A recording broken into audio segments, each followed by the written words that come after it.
پہ کیا حالات ہوں گے جہاں پہ سب سے زیادہ سکول ہے. سو ایریاز آپ نے آئیڈینٹیفائی کرنے ہیں. آپ نے یہ بھی آئیڈینٹیفائی کرنا ہے کہ اس اسکول میں کتنے بچے جائیں گے. 100 ہوں گے, 200 ہوں گے, 300 ہوں گے, 400 ہوں گے, 500 ہوں گے. بہت ضروری آئیڈینٹیفائی کرنا کہ جس ایریا میں آپ اسکول کھولنے جا رہے ہیں کہ وہاں کی کتنی کیپیسٹی ہوگی, کیا چیزیں ہوں گی. اس کے علاوہ اور کوئی چیز ہے جی؟ آپ نے دیکھ لیا فکس کاسٹ ایک دفعہ صرف آ رہی ہے. ہم یہ شیئر کر لیتے ہیں. فکس کاسٹ ایک دفعہ آ رہی ہے, وہ آپ کے سامنے ہے. کرسیاں ایک دفعہ آنی ہیں, کرسیاں, میزیں, باقی جتنے بھی فکس کاسٹ ہے وہ ایک دفعہ ہے. اس کے بعد آپ کی ہر سال جو ہے وہ رینٹل ہے, ٹیچرز کی ہے, اور آپ کے یوٹیلیٹیز کے بل. So these are 3 things after that. So اس پہ اب آپ دیکھ لیں, this is the thing we have to do, کیونکہ آؤٹ آف اسکول چلڈرن کو لے کر آنا ہے.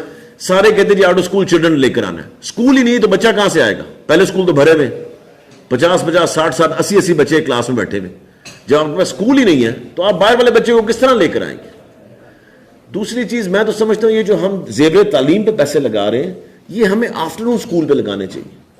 میں کسی کو جا کے 1000 روپیہ دے دیتا ہوں, وہ اسکول آئے نہ آئے ہمیں کوئی اتنا خاص پتہ نہیں لگ رہا, مگر وہی پیسے ہم آفٹرنون اسکول پہ لگا دیں تو میرے خیال سے اسکول کھول دیں گے تو بچہ خود ہی آنا چاہتا ہے, وہ تو اس کو تو ملنی تھی جگہ آنے کے لیے.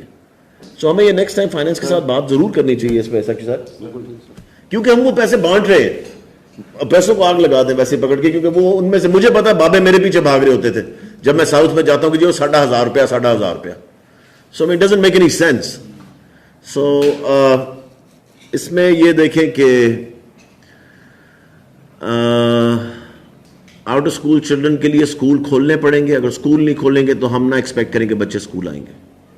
سو اس کے لیے پوری محنت کر کے اپنا پورا ہوم ورک کر کے آپ نے آنا ہے. آپ نے آنے سے پہلے جمع کروا دینا ہے تاکہ ہم بھی اس کا انالیسس کر لیں.